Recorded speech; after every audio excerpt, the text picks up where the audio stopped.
से एक बड़ी खबर दे दें। मंत्री बनने वाले विधायकों को योगी आदित्यनाथ ने बुलाया है। कल सुबह 10 बजे सीएम आवास पर चाय पर सभी विधायक बुलाए गए हैं। चाय पर जुटेंगे सभी विधायक, चाय पर चर्चा होगी। मंत्री बनने वाले सभी विधायकों को बुलावा गया है योगी आदित्यनाथ का, ये जानकारी है। कल सुबह 10 बजे सभी को चाय पर बुलाया गया है और उसी वक्त चर्चा की जाएगी, क्योंकि शाम को शपथ ग्रहण का कार्यक्रम है। वीरेश पांडे जी फोन लाइन पर इस वक्त जुड़ चुके हैं, ब्यूरो चीफ हमारे। वीरेश जी, चाय पर चर्चा के लिए बुलावा गया है योगी आदित्यनाथ का सभी विधायकों को। देखिए, इस चाय के बुलावे का इंतजार हर उस विधायक को होता है, हर उस सांसद को होता है जब मंत्रिमंडल के गठन की बात होती है। याद करिए नरेंद्र मोदी के मंत्रिमंडल को, जिनको चाय पे बुलाया, जिनकी गाड़ी 5 कालीदास पहुंची, समझिए कि वो मंत्री बनाए जा रहे हैं। चाहे राज्य मंत्री हो, स्वतंत्र प्रभार हो, चाहे कैबिनेट मंत्री हो, ये तो तय हो जाएगा बाद में, लेकिन चाय पे बुलाया है। अगर चाय पे बुलाया है योगी जी ने, तो समझिए कि मंत्री बन रहे हैं। ये रस्म है, ये रस्म निभाई जाएगी कल 10 बजे। और वहाँ अमित शाह भी होंगे, धर्मेंद्र प्रधान होंगे, राधा मोहन सिंह होंगे, सुनील बंसल, स्वतंत्र देव सिंह होंगे। दोनों डिप्टी सीएम जो आज हो जाएंगे वो होंगे। और साथ ही साथ मैं आपको बताऊं कि ये रस्म है और इस रस्म का इंतजार सभी विधायकों को होता है। 255 विधायकों को इंतजार होगा इस रस्म के बारे में कि कब फोन आएगा कि आज 5 कालीदास मार्ग के जो 5 कालीदास से आवास है मुख्यमंत्री का, जो उत्तर प्रदेश के मुख्यमंत्री चाहे कोई भी रहा हो, उसका वो सरकारी आवास है, उस पर चाय के लिए बुलाया गया है। ऐसा फोन आने का मतलब ये संकेत है कि आपको मंत्री बनाया जा रहा है। तो कई विधायकों से भी मैंने बात की कि भैया चाय पे बुलाने का इंतजार है। बोला बहुत बेसब्री से इंतजार है, क्योंकि आपका कैमरा ऑन नहीं है, इसलिए मैं कह रहा हूँ कि इंतजार तो है। बड़ी तपस्या, बड़ा कठिन, बड़ा संघर्ष किया है, इसलिए इंतजार तो हर जनप्रतिनिधि को होता है कि एक बार चाय पर। चाय तो बहुत लोग ऐसे होंगे जो जिनको डायबिटीज होगा, बहुत सारे ऐसे लोग होंगे जो कहेंगे कि मैं तो चाय पीता ही नहीं, जीवन में चाय नहीं पिया। लेकिन ये चाय कोई विधायक छोड़ना चाहेगा। कोई अगर फोन आ गया कि चाय पे बुलाया जा रहा है, तो ये कोई नहीं विधायक कहेगा कि नहीं जी मैं तो चाय पीता ही नहीं हूँ। तो ये चाय सब पिएंगे, सबको इंतजार है। और ये चाय बहुत मीठी, बहुत आयुर्वेदिक, बहुत ऑर्गेनिक चाय होती है, तो इसलिए कोई नहीं कहेगा। आपने सुना होगा कि आप भाई साहब चाय पी लीजिए, तो लोग कहते हैं कि चाय नहीं पिए, तो मैं तो जीवन में चाय आज तक पिया नहीं, लेकिन ये चाय सब चाय पीना चाहेंगे। तो कल 10 बजे इस चाय का इंतजार 255 विधायकों को है। और वो चाय किसके नसीब होती है, किसके भाग्य में होती है, ये बहुत ही भाग्यशाली होगा जो इस देश के सबसे बड़े सूबे में मंत्री बनेगा। योगी आदित्यनाथ की द्वितीय सरकार का भागी होगा। और बिल्कुल वीरेश जी, आपने बिल्कुल दुरुस्त फरमाया कि ये चाय कोई भी छोड़ना नहीं चाहेगा। और कल एबीपी गंगा के कैमरे की नजर होगी कि आखिर कौन कौन चाय पर पहुंचा है। वहीं से सारी खबरें निकालकर अपने दर्शकों को भी देंगे। फिलहाल के लिए आपका बहुत शुक्रिया तमाम जानकारी के लिए।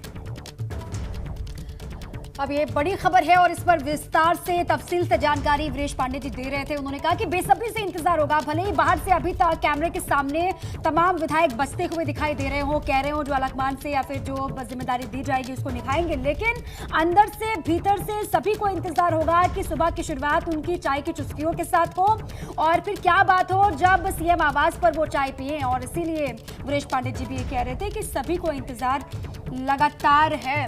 चलिए इसी पर वीरेश जी लगातार बने हुए। वीरेश जी देखिए, कब तक फोन जाएगा, कब तक सीएम आवास से बुलावा भेजा जाएगा और कब तक कुछ जानकारी आपको मिल पाएगी कि किसके पास फोन गया?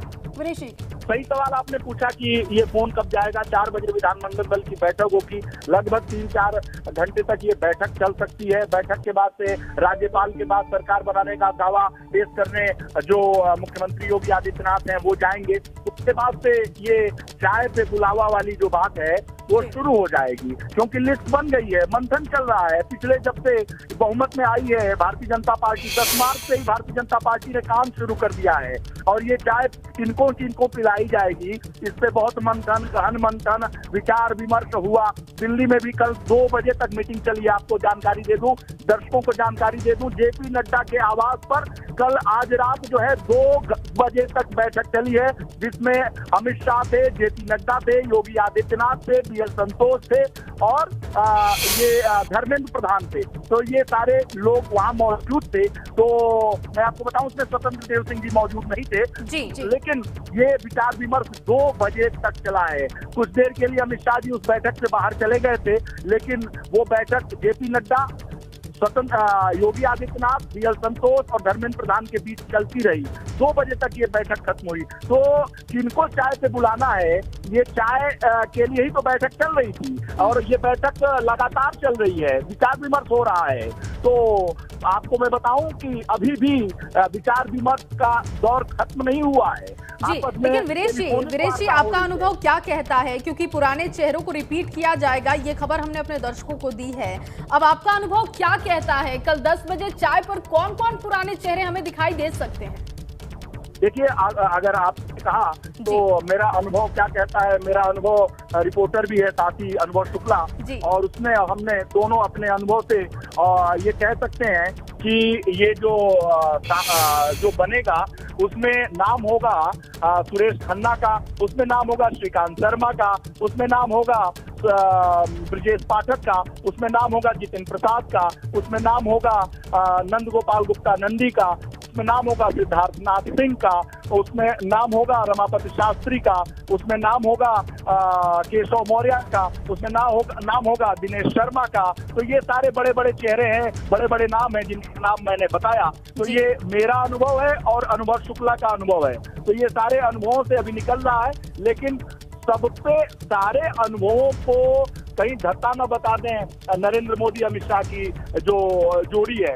मैं आपको बताऊं, गुजरात के इलेक्शन में हम लोग जब कवर करने गए थे एक बार, और गुजरात के मुख्यमंत्री थे नरेंद्र मोदी, तो वहां के एक वरिष्ठ पत्रकार ने हमसे इस बात को कहा था और मैं उस पर हमेशा टिका रहता हूं और मुझे बड़ा मौजू लगता है वो बात। उन्होंने कहा था कि नरेंद्र भाई मोदी को हमेशा टेलीविजन और अखबार की हेडलाइंस को झूठा साबित करने में बहुत मजा आता है। आपने बहुत सारा उदाहरण इसके देखे होंगे, चाहे यूपी का 2017 का मुख्यमंत्री बनने का मामला हो, आपने उत्तराखंड में देखा होगा कि कौन मुख्यमंत्री बनेगा कौन नहीं बनेगा। इसके पहले की बात मैं कर रहा हूँ, धामी से पहले की बात, और धामी के दरमियान भी कौन बनेगा। तो बहुत सारे कयास चलते हैं। बिल्कुल वीरेश जी, और कहा भी जाता है कि ये नई बीजेपी है और ये चौंकाती है अपने फैसलों से, और वो चौंकाने वाले फैसले हमने देखे हैं पिछले कई सालों से, हम लगातार देखते आ रहे हैं। वीरेश जी, ये जो पूरी लिस्ट तैयार हुई होगी, वो जो हमने देखा दिल्ली से लेकर लखनऊ तक जिस तरीके से बैठकों का दौर पहले चला, उसमें ये सब फिक्स हो गया होगा, या फिर कल जब योगी आदित्यनाथ दिल्ली पहुंचे थे, वहां पर अमित शाह के साथ मुलाकात हुई, उसमें ये लिस्ट तैयार हुई होगी? देखिए, लिस्ट तो भारतीय जनता पार्टी की लिस्ट है। ये लिस्ट 4 बजे तक तैयार होगी। मैं आपको बताऊं, जो अपने पत्रकारिता के अनुभव से मैं जानता हूं, ये नाम कटेंगे, जुड़ेंगे, लिखे जाएंगे, बनाए जाएंगे। एक बार में अगर चीजें स्पष्ट हो जाती, क्लियर हो जाती, तो बैठकों का दौर कई राउंड क्यों चलता। मुख्यमंत्री को देहरादून से दिल्ली जाना पड़ा क्योंकि वो कोई कार्यक्रम नहीं था कि वो को दिल्ली जाना था, देहरादून से उन्हें लखनऊ आना था। लेकिन वहां बात हुई अमित शाह जी से कि दिल्ली चलिए, तो फिर दिल्ली चले गए तो नड्डा जी के घर पे बैठक हुई। आप देखिए, इसमें भी एक कहानी है। कहानी इस लिहाज से कि हम पत्रकार हैं, खबरों को बीच से पढ़ते हैं। देखिए, बहुत सारी मीटिंग आपने सुना होगा कि अमित शाह के घर बैठक शुरू, अमित शाह के घर बैठक होनी है, अमित शाह के घर पहुंचे, अमित शाह के घर बैठक शुरू। लेकिन कल की बैठक जेपी नड्डा के घर पे हुई। हालांकि वो राष्ट्रीय अध्यक्ष हैं, लेकिन मैं केवल उदाहरण आपको दे रहा हूं। दर्शक भी बहुत स्मार्ट हैं, जानते हैं, दर्शकों ने भी देखा होगा कि अक्सर जो बैठक होती है वो अमित शाह जी के घर पे होती है। हमने सुना है, देखा है, खबर किया है, रिपोर्ट किया है, दर्शकों ने भी देखा है। तो ऐसे में आपने इस बात को देखा होगा और गौर करने लायक बात है, बिटवीन द लाइन्स पढ़ने वाली बात है। ये जो बैठक थी वो जेपी नड्डा के घर पे हुई और इस बैठक से अमित शाह जी बीच में चले भी गए, फिर आए भी, और ये बैठक 2 बजे तक चली। तो बहुत सारी चीजें हैं, बहुत सारी चीजों पर अभी विचार विमर्श चल रहा है। बहुत सारी ऐसी चीजें हैं तो सामने तो है, जानकारी में तो है, लेकिन अभी इतनी स्पष्ट नहीं है कि दर्शकों को उन तक पहुंचाया जाए, बताया जाए। वो खिचड़ी पक रही है, तो उस खिचड़ी पकाने के पीछे हम लोग भी लगे रहते हैं, सोचते हैं कि आखिर जो खिचड़ी पक जाए तो पकी हुई खिचड़ी दर्शकों के सामने रखा जाए, कुछ अधकची जो खिचड़ी है वो न दिया जाए। तो बहुत सारी चीजें हैं। और आपने कहा ना कि वो लिस्ट बन के तैयार हो गई होगी, तो मैं नहीं मानता अपने अनुभव से कि वो लिस्ट अभी तक फाइनल हुई होगी, क्योंकि बैठकों का दौर भले दिल्ली में खत्म हो गया है, लेकिन टेलीफोनिक वार्ता खत्म नहीं होगी। आजकल व्हाट्सएप कॉल पे बहुत सारी बातें हो जाती हैं, फेस टाइम पे बातें हो जाती हैं, तो वो चीजें चल रही हैं, मंथन चल रहा है। भारतीय जनता पार्टी है 24 के मद्देनजर इसे तय करना है कि कौन मंत्री बनेगा, इसलिए भारतीय जनता पार्टी कोई तुक्के में काम नहीं करती। भारतीय जनता पार्टी बहुत ही सोच समझकर गोतियां और मोहरे बैठाती है। आपने नरेंद्र मोदी के जो मंत्रिमंडल का विस्तार था उसको देखा होगा।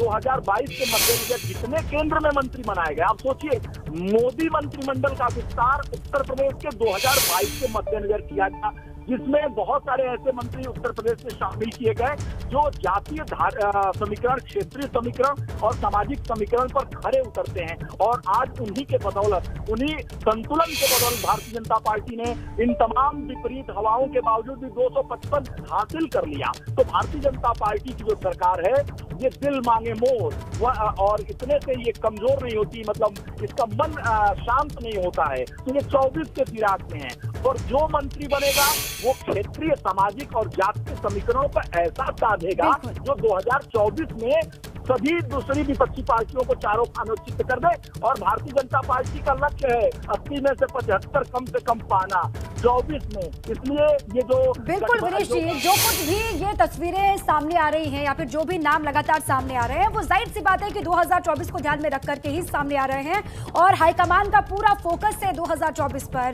जातीय क्षेत्रीय समीकरणों को साधा जाएगा, तो जाहिर सी बात है 2024 के मद्देनजर ही साधा जाएगा। बहुत शुक्रिया आपका विस्तार से पूरी जानकारी साझा करने के लिए।